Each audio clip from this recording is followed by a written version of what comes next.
ஒரு பக்கம் பாகிஸ்தான், இன்னொரு பக்கம் சீனா.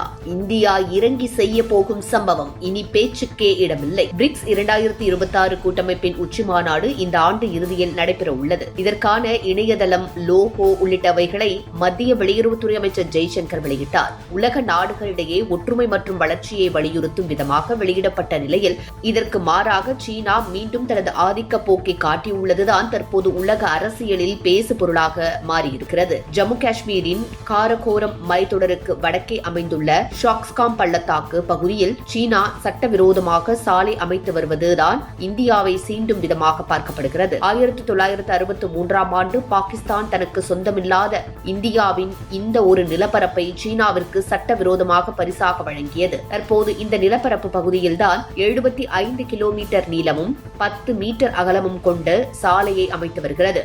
இதனால் இது இந்தியாவின் இறையாண்மைக்கு விடுக்கப்பட்ட நேரடி சவாலாக கருதப்படுகிறது.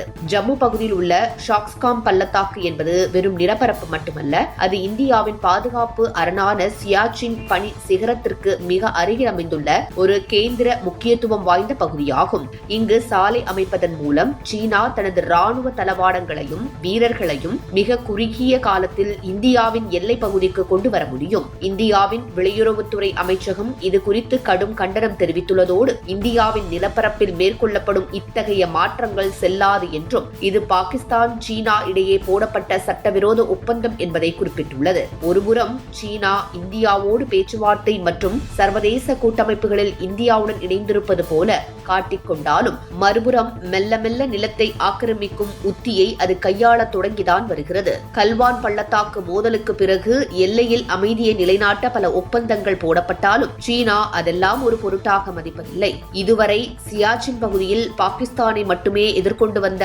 இந்திய ராணுவம் இனி வடக்கே சீனாவையும் கவனிக்க வேண்டிய இரட்டை முனை போர் சூழலுக்கு தள்ளப்பட்டுள்ளது. மேலும் ராணுவ வியூகங்களை மாற்றியமைக்க வேண்டிய கட்டாயத்தை ஏற்படுத்தியுள்ளது.